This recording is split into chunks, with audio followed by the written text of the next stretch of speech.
my soul like the open sky, where the stars forever have lain. Where the stars forever have lain.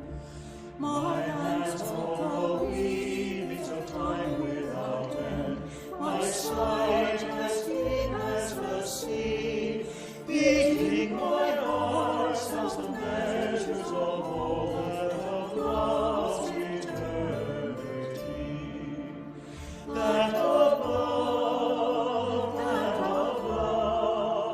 that of love's eternity.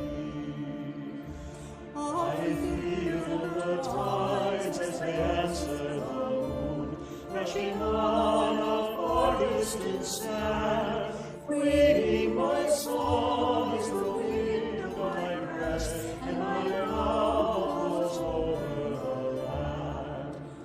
And my love, and my love, and my love goes over the land. My foot carries days of the old into new, our gleaming shores us away.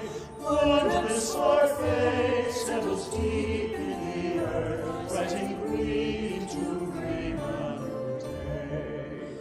Rising green, rising green, rising green to bring a new day.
Good morning.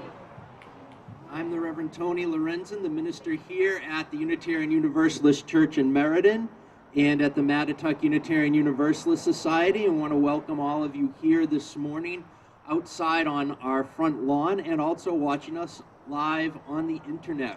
We're very happy you have decided to spend some time with us this morning. Being Unitarian Universalists, when we begin our services, we begin them by lighting the symbol of our faith, which is the flaming chalice.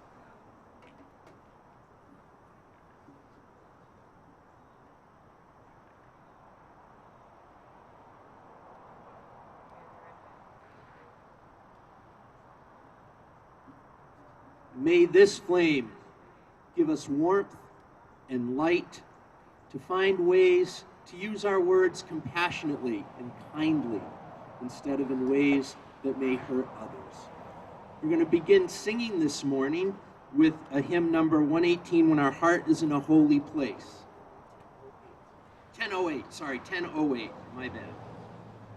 1008, When Our Heart is in a Holy Place.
Now this is going to be the rule here for singing outside, right? We have to have everybody singing really loud, because if I see the person who's not singing out, I'm going to go turn that microphone and bring it over to you.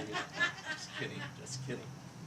Story this morning is a very old story from Eastern Europe. And it's about a young man named David. And David was a little bit of a problem child in that he was always saying nasty things to people. He would tell his friend, "Pal, you're horrible at studying Talmud. You don't know anything about it. You go with the wrong answer all the time when the rabbi asks the questions. Ha ha ha ha ha ha ha. And buddy, you call those side curls? Those aren't side curls. I can barely see them. Does your hair not grow?" He was like this to everybody. He talked back to his parents. He was mean to his little sister. He was rude to just about everyone. One day, having had as much as they could possibly take about this, his parents brought him over to see the rabbi. So they took him down to the synagogue to see the rabbi, and the rabbi says, "So I hear that you're rather mean to people, and you say nasty things and make fun of them." And he says, "Well, yeah." He was stuck, you know. He can't lie to the rabbi here. He knows he does this, and he's just stammering and stammering. And he says, I have a way to fix this problem. And so Dave says, "Okay, I'll fix it." And the rabbi says to him, "At home, at night in your bed, do you sleep with your head on a feather pillow?" And he says, "Yes." And he says, "Tomorrow, I want you to bring that feather pillow here to the courtyard of the synagogue." And so, the next day, David wakes up and grabs his pillow and goes off to see the rabbi in the courtyard. And the rabbi, of all things, has a knife. And all of a sudden, David's wondering if he's going to be the sacrifice of Isaac for saying mean things to people. But instead, the rabbi says, here's the knife. Cut open your pillow." And he cuts open the pillow and he says, "Now shake it into a pile in the ground. Okay, now go home and come here tomorrow at the same time." And Dave said, "What? And that's it?" And the rabbi says, "Yes, for today, that is it. You come here tomorrow at the same time." And so he spent 24 hours wondering what the heck this rabbi is all about. In fact, it was David, so he started to himself calling the rabbi bad things. Crazy rabbi. You know, he was right back into his old habit. The next day, he goes back to see the rabbi. Actually, he had to be dragged by his mom. And the rabbi says, "Okay, here we are, where you dumped your pillow of feathers yesterday, yes?" "Yes." "Okay, now pick up all the feathers and put them back in the pillow." And Dave looks at the rabbi like maybe all the names he was calling him for the last 24 hours were true. And he says, "Rabbi, I can't pick them up. They've scattered. They're gone. They're everywhere. I can't do it." And the rabbi says, "Yes, that's right. You cannot do it. They have scattered to the wind." You know, when you say mean things to people, and you are nasty to people with your words, it may seem like it does not hurt them, but it stays with them, and it cannot be repaired in some ways, in the same way that you cannot put the feathers back in the pillow. And although it took a little while, David gradually and slowly became less hostile, less angry, and less mean with the power of his words.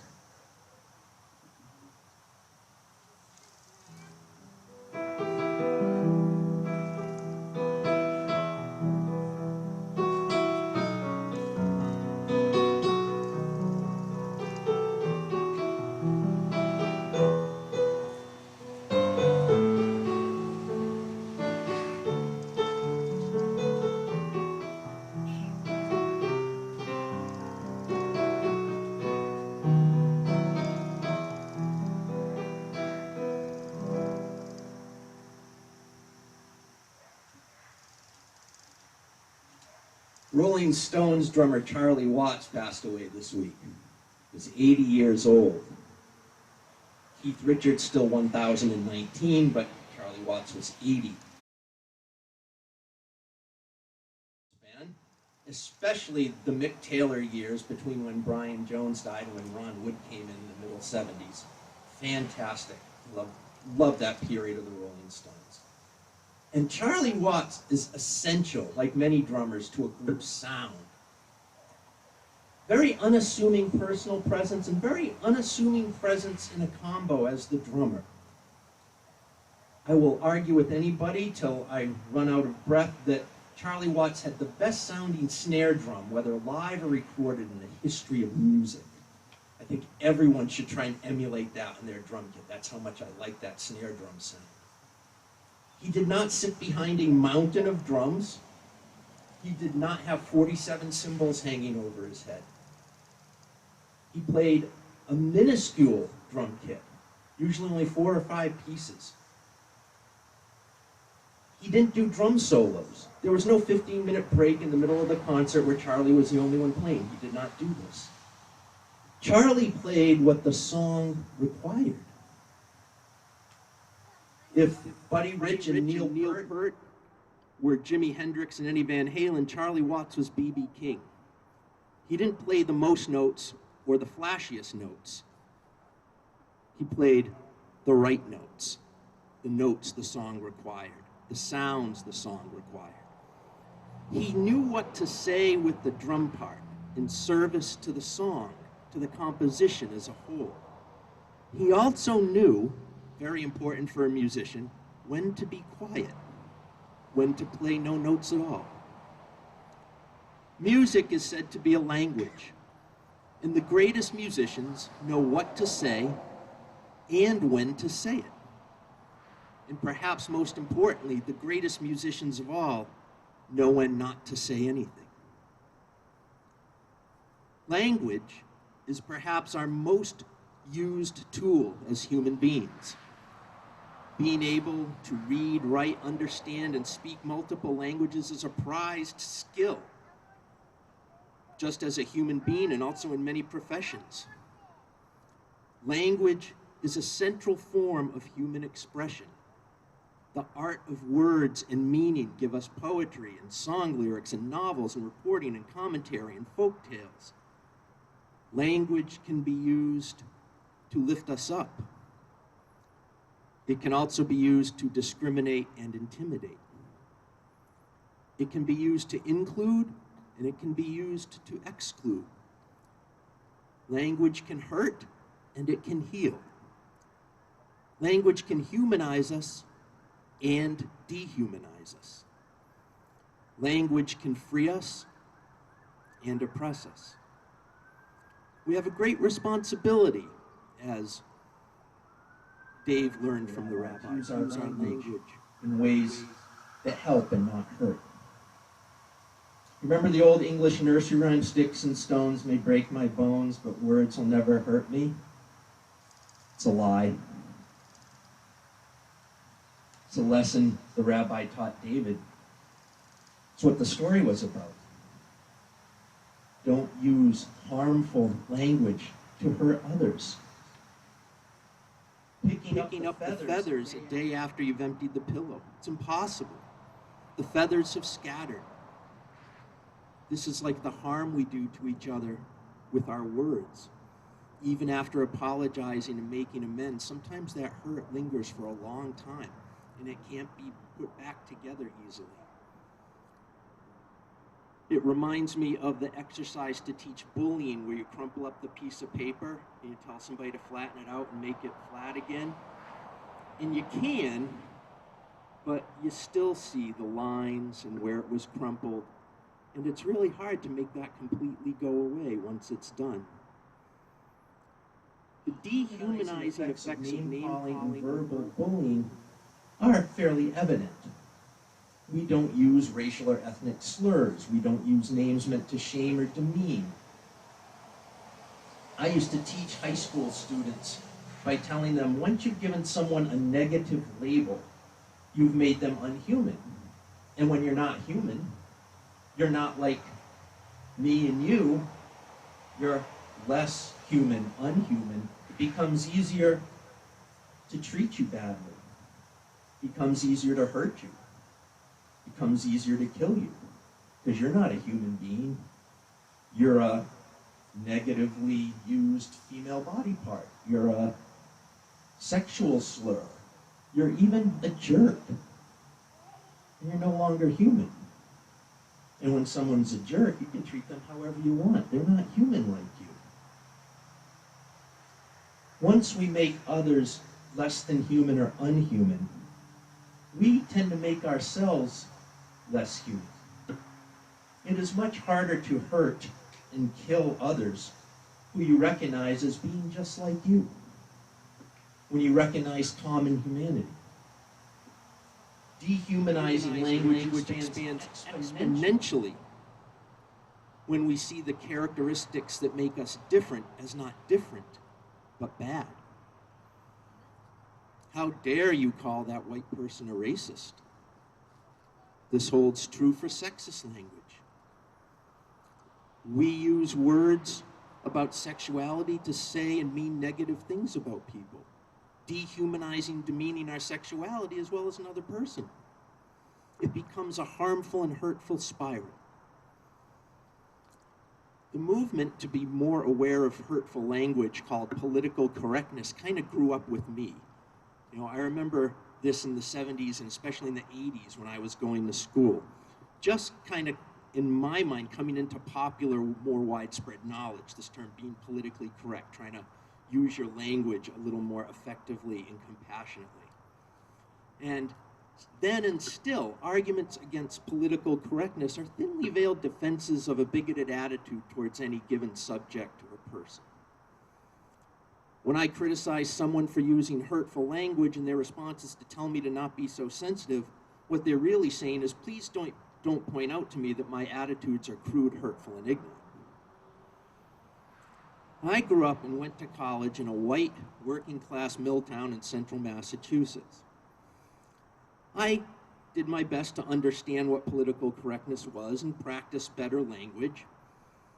And it taught me to try and be more kind and compassionate and considerate when I spoke. But learning to do this was not part of my everyday life. When I went to college, using non-gendered language was not required in my papers for class. I was an English major. But by the time I got to grad school in the 90s, at Harvard and Cambridge, my daily speech needed to be readjusted on the fly because all my coursework needed to use non-gendered language. I had to learn how to be gender neutral in my speaking. I was running into all kinds of things that were used on a regular basis that I'd never really encountered. And it was there at grad school at a gathering of students and some friends that I heard someone for the first time in my life at that point use the word partner to describe their spouse. And I broke out laughing. I'd never heard this before. It just struck me as so odd. What, law partner? CPA? Cops on the beat? You know, I had no reference point for this from where I came from and who I was. And although I laughed out loud, my friend just kindly explained it to me. I'm like, oh, that makes sense. And yet I still was having this disconnect. It was so foreign to my experience. All this learning was starting to happen. I first experienced an out and visible gay and queer community when I was in graduate school. And all of a sudden, it was crowding in on me in a very quick and powerful way that I was going to need to come to terms with being the white, straight, cisgendered, which we still weren't using then, right? Christian male and all the privileges and attendant favors that went along with that. And it was a big revelation to me. Cognitively, it made sense, but emotionally, it was really new, and it took me a while to get used to all of this. And it goes on today, as does my learning about language that frees us and includes us rather than oppresses us and excludes us. Language that frees us includes using a person's preferred pronouns. I remember the newly arrived at graduate school me would have laughed out loud again at this. It just would not have clicked in any way. But now it just seems so, well, yeah, that makes sense. And not saying things like the history of man when you mean the history of all people.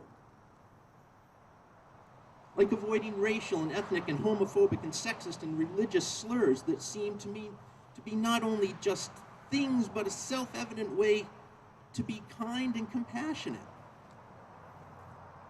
Likewise, our Unitarian Universalist Association is now moving in to encouraging us to use language that doesn't discriminate against differently abled people, to stop using such ableist language all the time.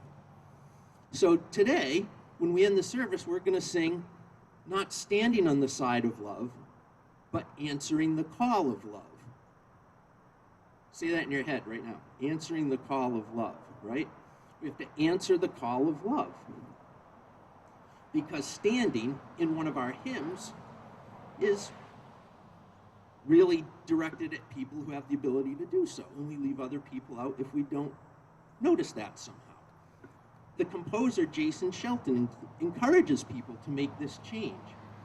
And so now we're finally really getting to the point where we're encouraging all our congregations and people to start doing this, to remove the ableist language from our public face and our worship, where it may be seen as things that exclude or limit people's ability to participate. So as we go into doing that, you'll notice my wonderful standing on the side of love stole. So now I am in search of someone who's very good at sewing or fabric art to make this say answering the call of love. So I will remove this and leave it to be altered by someone who may grace me with some help using their skills, whether you're here present or watching us over the internet. I think the most difficult part of doing the right thing is that you can't make rules to guarantee the right thing will be done. Laws and rules are good, but they can be flouted. They can be broken and ignored. Laws and rules can't enforce morality and kindness and goodness of heart. Freedom of speech is a classic example of this. We deeply value the right to free speech and a free press, and so we err on the side of allowing people with hurtful ideas and hateful values the right to express them.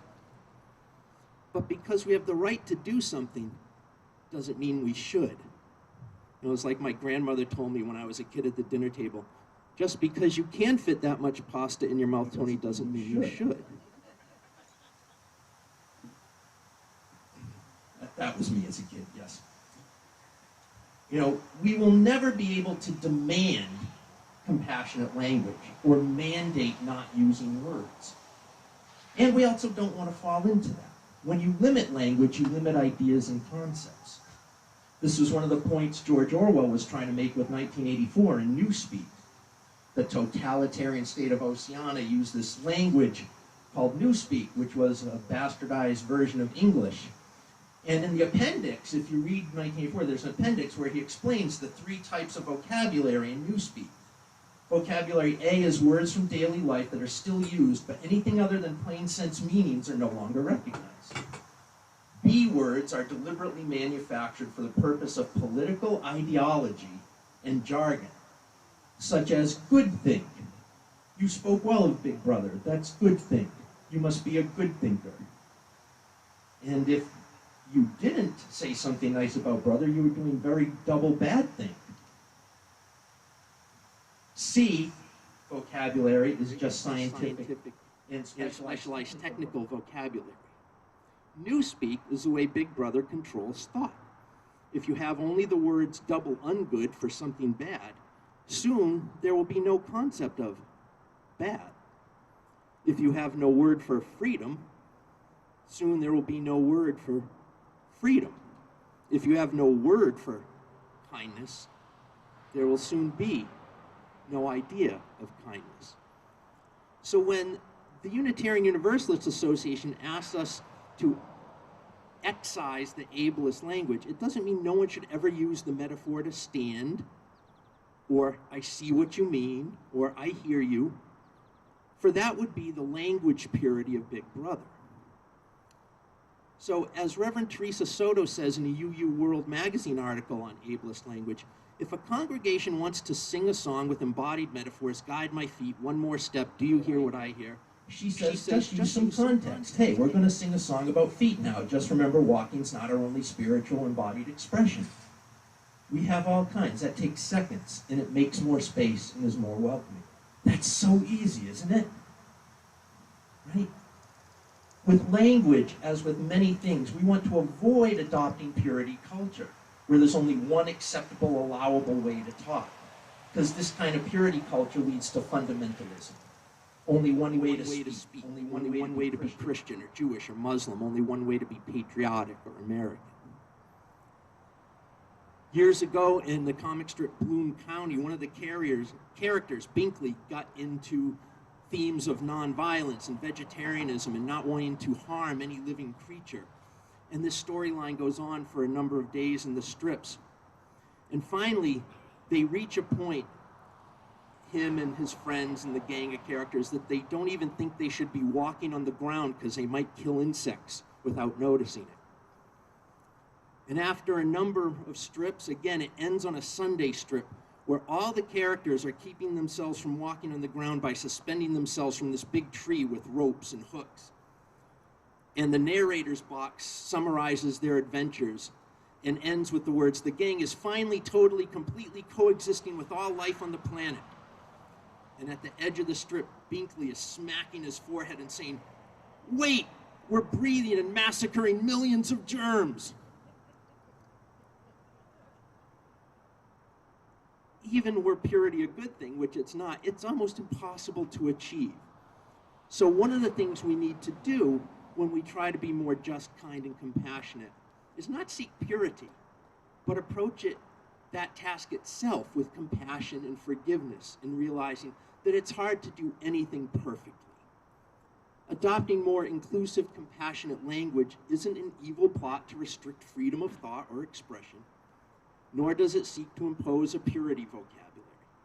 It's an invitation to play more with words, to experiment, to have fun, to see what other ways we can create to say the things we want and need without saying things that hurt.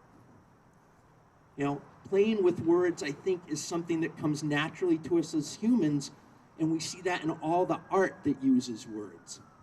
In the comic strip Calvin and Hobbes, Calvin, the precocious little grade schooler, is sitting in class looking at a test paper from his teacher, and the question that they're asked to answer says, "Explain the law of gravity in your own words."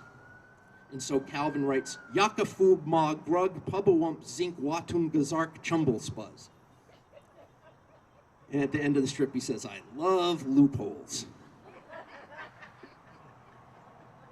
So what we're looking for here is not loopholes either. We don't want to excuse ourselves too readily from trying to be more kind and compassionate. But we want to use that kind of cleverness as we navigate, which may be a rocky road to getting it right, how we're going to do this. And all of this, for me, boils down to reverence. How can I be reverent? How can I be sacred, respectful in my language when speaking to and about others? Reverence invites instead of excludes. So even if I were to use stand or standing or hear or see in my poetry or talking to somebody, we should be careful not to use ableist language in our worship service, on our website. If we need to and feel we have to and can't figure out how to say things, a simple note that we know what we're saying goes a long way to be a little more healing and considerate. Over 15 years ago, when then UUA President William Singford spoke to us about reclaiming a language of reverence, he noted that in all our principles and purposes, there is not one word that could be considered traditionally religious or spiritual language. Now, some people among us think, well, that's no problem. But what Bill Singford was trying to point out is we need to find ways to convey that reverence, because it puts us in the place of speaking from the religious and spiritual community, where we can then argue for our values to be taken seriously, and that the way we're looking at something, or seeing something, or the issues we care about are important. Developing a language of reverence around spiritual and religious terms can guide us as we develop a language of reverence around ableist terms and gender terms and other ways we can seek to be inviting and compassionate.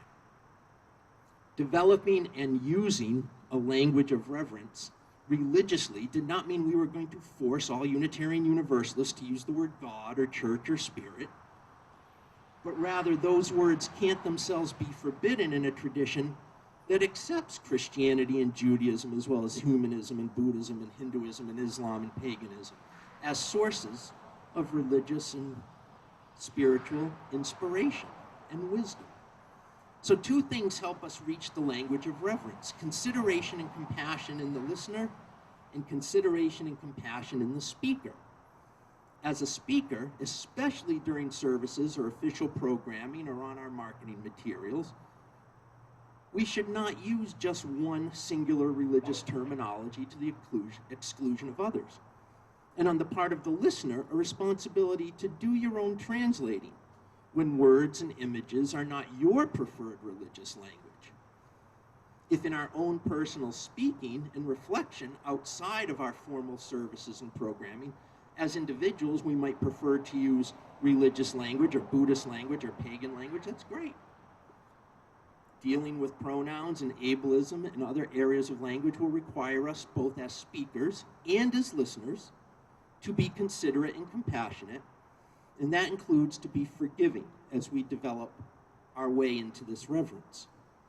Speakers, especially in services and programming, should not exclusively use ableist language, and listeners should not expect every single metaphor to avoid every single instance of ableism from anyone in any conversation. We seek, in a sense, that middle way that wants to end up at a place of justice and kindness and compassion. Outside services and programming, you can use those metaphors if they help you say what you need to say. But in services and programming, especially at our congregational level and the level of denominational policy, we should certainly seek always with our language to answer the call of love. And this wasn't just a prop for the sermon, like this still says standing on the side of love. So if anybody's great with sewing and fabric stuff and wants to help me get that to be answering the call of love, that would be wonderful.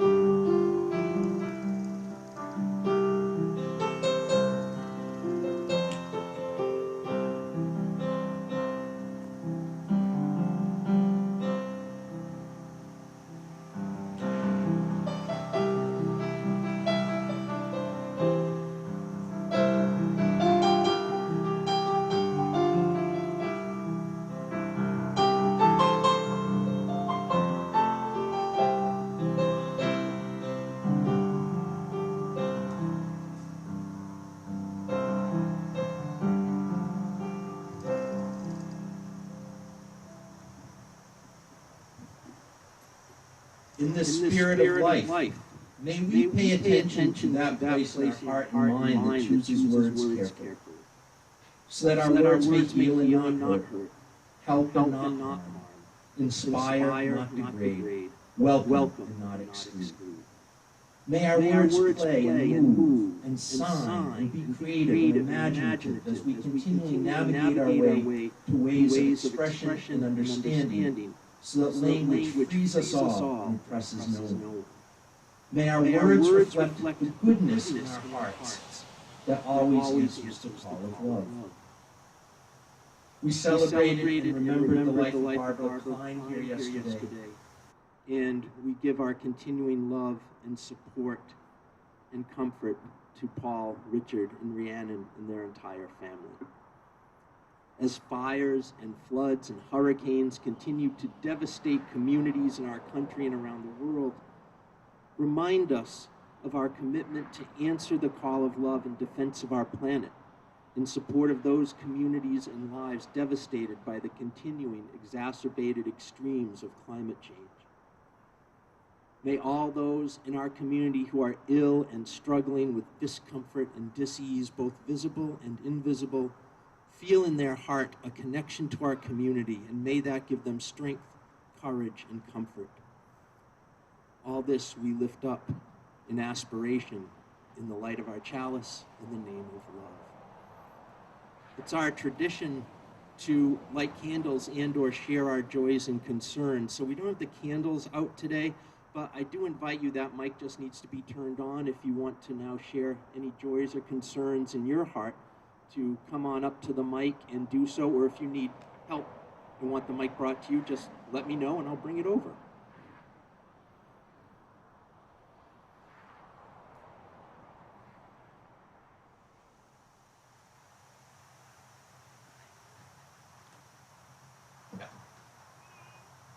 I am Donna, and I have a joy.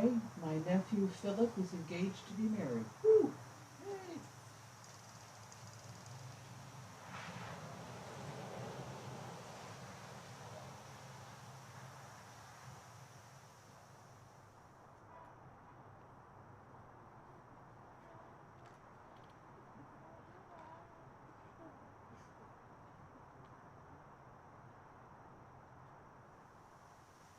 Anything else this morning?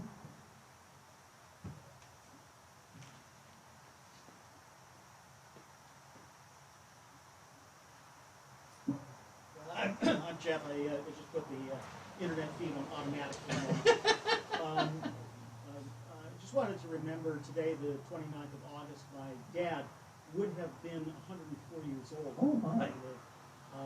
Died way too young. I'll put in the plug for any kid out there or anyone out there who still smokes, please.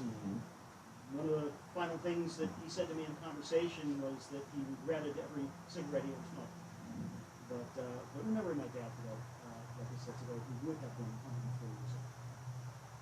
Wonderful.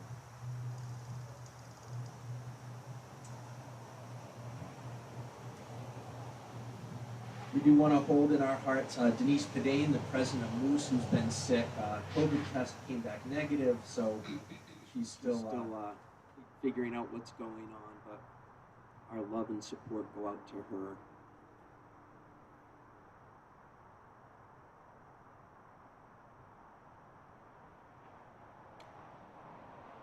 For all these things, and all those things that we've left unsaid, that live in our heart, we give thanks in the name of everything glorious and good. Let's join together in spirit of life.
If someone would volunteer to help me and quickly pass our plate around, we definitely appreciate anything you can give to continue the support of the congregation and those we're helping to support.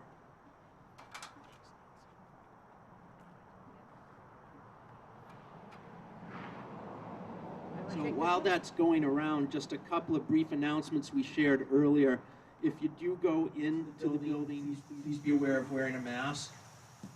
After the service, I'll be meeting with our worship team, and then when that's done, I'll be meeting with a team to help organize monthly potluck conversations here on Sundays after church. You're welcome to join one or both of those. I got a message yesterday that there's plumbing issues in the kitchen, so refrain from turning on the faucets and whatnot, anything that we use the plumbing. Anything else we need folks to know right away while we're here? We did change the time of the dance. Okay. We're hoping everybody will show up for the fundraising dance, social justice, which is to help us. Sorry. There you go. Okay, is it still on? Yes, it is. Yep. The time of the start of the dance that we're planning for social justice fundraising has been changed to 4 because we realize it gets dark earlier at that time of year.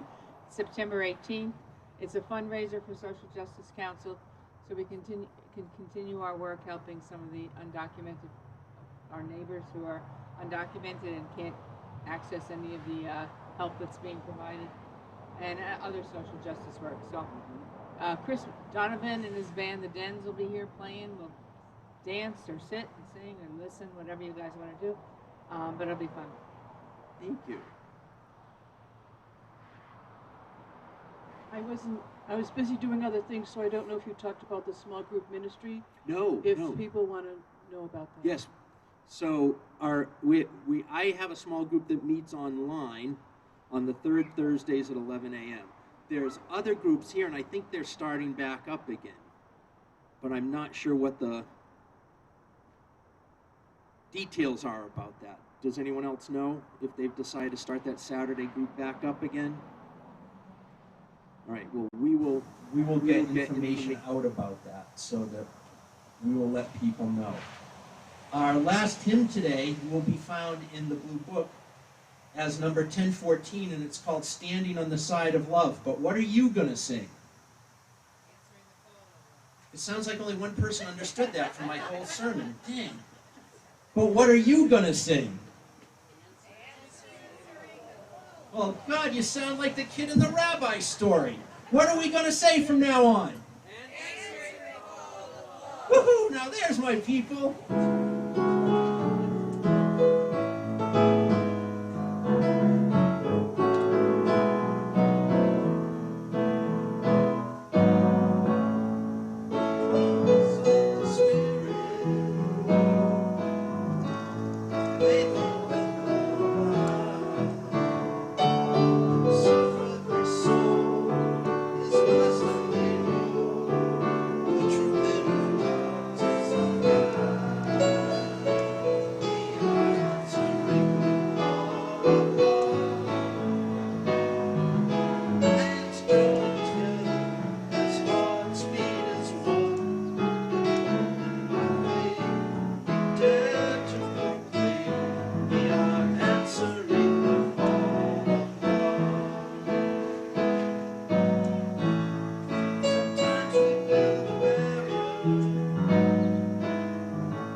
Wonderful. So how many of you had to pay real attention to it, like me, because I'm so used to singing it, right? Yeah, we'll get it, though. So one thing I forgot to mention is there's a lot of stuff here that needs to be collected, picked up, and put away. If you can help us out with that in any way, that'd be great. We'd appreciate that when we're done. So we put out our chalice, and that chalice is powerful. I thought it was going to go out in the wind again today, but it stayed lit the entire service.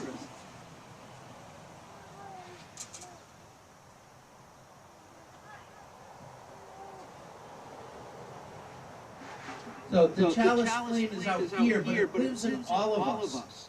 And may it live in us in such a way that we are people who heal and not hurt with our words. When you leave here today, when that happens, go from this place in peace, because each and every one of you is a holy one.